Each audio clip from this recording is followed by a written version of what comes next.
echarle sal a la herida, sobre todo este sector que nos decía a principios de sexenio, vayan y compren dólares, ahorren en otra moneda, ¿no? Porque ya llegó la izquierda a México. Pues creo que esta noticia no les va a gustar mucho, que es que México desbanca a España como principal economía de habla hispana en Liga Económica. Esto de acuerdo con el Centro de Investigaciones Económicas y Empresariales. México estaría situado por arriba de España. México estaría en el lugar 15º, mientras España estaría en el 16º, toda vez que la economía mexicana ha mostrado un crecimiento sólido, aunque no espectacular. Dice hoy Europa Press. Ahí dice, bueno, este es más bien la concentración de la riqueza, ¿no? Dentro de nuestros países, no necesariamente vamos a optar porque haya muchos multimillonarios, pero ahí están algunos de los indicadores en temas de inflación. Ahí se encuentra México, ¿no? Como uno de los países, ahí está la inflación comparada con Argentina, claro está el 92.4%, además del endeudamiento en el que los dejó Mauricio Macri, pero ahí está México, a pesar de los malos pronósticos que auguraban muchos de los sectores de derecha empresarial, ideológicos, electorales, pues se encuentra ahí en una de las principales economías en el mundo. ¿Qué opinión te merece esto, Ángel? Por un lado, pues es gratificante que en México, esto es resultado de una política económica muy precisa del gobierno de la 4T, le pese o no le pese a la derecha. La derecha por lo general no oculta, no le entra al debate con datos duros. Hoy en día tienen cerrada la boca de todas las fuentes que ellos antes utilizaban. Básicamente se basaban en el PIB, nos daban datos de la OCDE, datos como los que se acaban de presentar, pero hoy en día están mudos. Dicen una sarta de tonterías, de otras cosas, se van a detalles, se meten contra la ministra Yasmín Esquivel, se inventan que se quiere desaparecer al INE, etcétera. Para mí eso es una muestra de la desesperación, porque no quieren reconocer la fortaleza de la economía mexicana, que además Eric, Alina y la gente que nos está siguiendo, como Tarcisio Agustín o Mark G., Origen Azteca, se tienen que rendir ante la evidencia. El gobierno de la 4T hereda una economía deshecha, hereda una supuesta guerra al narco, hereda un sistema de salud público colapsado y, al igual que en otros países, tuvo que salir adelante, pero sin las condiciones, por ejemplo, de los países europeos. Efectivamente, como señala Europa Press, a mí me gustaría saber qué país ha avanzado enormemente en su economía. Prácticamente a nivel mundial, todos los países están en crisis. Primero, los 2 años de haberse detenido la economía, que casi colapsa por la pandemia, 2 años, 2020, 2021, apenas estamos en 2022. Bueno, todavía si hoy vemos el ascenso de los casos de COVID en China, la pandemia no ha terminado. Y si lo vemos en México, tampoco. Es cierto que no se tienen ya los estragos de 2020 cuando no había vacunas, pero la pandemia de COVID no ha terminado. Y aún así, el gobierno de México, con una política muy distinta de la que habrían servido los gobiernos neoliberales, ¿qué hubiera hecho Ricardo Anaya o José Antonio Meade? Bueno, Anaya antes de andar de prófugo. ¿Qué habrían hecho? Bueno, pues apuesto 1,000 a 1, 1,000,000 a 1, que lo que hubieran hecho es pedir prestado, seguir endeudando al país, habríamos tenido una cantidad mucho mayor de muertos en la pandemia, ya se habría devaluado el peso y nos habrían seguido aumentando la gasolina cada 1 de mes. No habrían construido una refinería porque apenas les alcanza para construir una barda, como en el caso de Felipe Calderón. Por supuesto, no habrían construido un tren, ¿Seguiría abandonado el tren rápido México-Toluca? ¿No habrían construido un canal logístico entre Salina Cruz y Coatzacoalcos? Y estaríamos pagando y no estaría en funcionamiento el aeropuerto de Texcoco, que además se estaría hundiendo. Es decir, hoy hay indicadores que además se traducen en lo que ha señalado el presidente.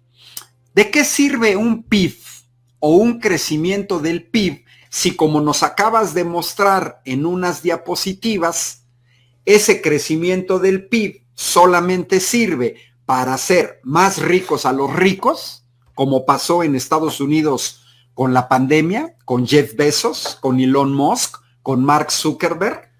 ¿Y qué hubiera pasado?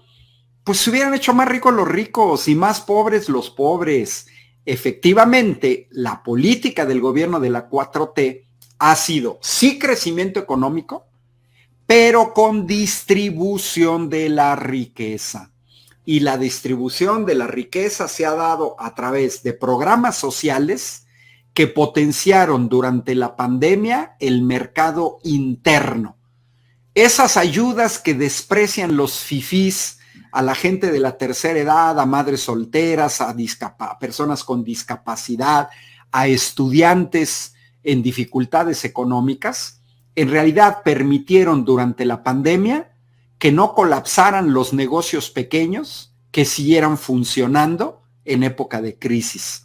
Hoy en día vemos que la política europea ha metido a sus ciudadanos, de los dirigentes europeos, han metido a sus ciudadanos en problemas tremendos.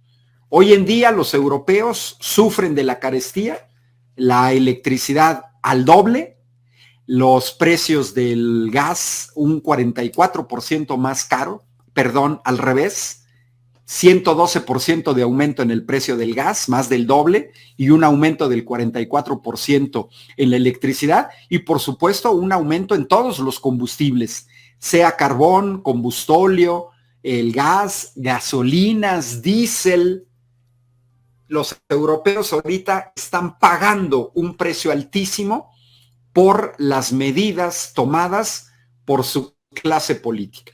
Entonces, pues enhorabuena, ya lo veíamos, esto no es un proceso inmediato, no es de la noche a la mañana, no es que de noviembre a diciembre México desbanca a España, no. Esto arranca desde 2019, digo, es un poco exagerado, pero lo tengo que decir, arranca desde el 1 de diciembre de 2018, cuando finalmente Andrés Manuel López Obrador comienza a tomar las grandes decisiones en este país, las grandes decisiones económicas. Hoy, después de 3 años de gobierno, 4 años de gobierno, 2019, 20, 21 y 22, ahí están los resultados. México se convierte en una economía más sólida que la española. Hay que tomar en cuenta que gran parte de la economía española, no toda, pero gran parte de la economía española vive de la corrupción. Ahí está el famoso fenómeno de las puertas giratorias. Ahí podemos ver un día sí y otra no los casos de corrupción en España, comenzando por su rey o por el papá del actual rey y por el dinero que sacan en paraísos fiscales, etcétera. Vamos bien, qué bueno, con cabeza fría. La oposición debería de reconocer eso, porque, cierro con esto, la oposición se beneficia. Mira, tan solo te voy a poner un caso muy fuerte, el endeudamiento de empresarios en dólares. Gracias a la estabilidad del cambio, estos empresarios no se han endeudado, no ha crecido su deuda como pasaba en otros años. Tenemos 4 años sin aumento, sin devaluación, y tenemos 4 años sin un aumento sustancial en el precio de los combustibles, a pesar de que dejaron privatizado el sistema y que una tercera parte de las gasolineras en México pertenecen a petroleras extranjeras. A pesar de eso, yo quiero recordar que en noviembre de 2018 el precio del litro de la gasolina magna era de 20 pesos con 50 centavos. Bueno, pues hoy podemos ver en nuestras ciudades que a veces encontramos un poco más cara, pero también a veces un poco más barata. Yo esta semana he visto gasolineras aquí en Querétaro, donde el precio de la gasolina es menor a 20 pesos. Entonces, ahí están los resultados. Es una situación que se comenzó a sembrar con la política económica del gobierno de la 4T. Bueno, me preguntan por mi gato. Este gato se llama Titus, unos ya lo conocen, y como decían, pues un gato muy informado del sector energético. Alina, Eric. Vamos a hacer un programa con Titus, seguramente tendrá mucho rating. Titus, el gato más informado del sector energético.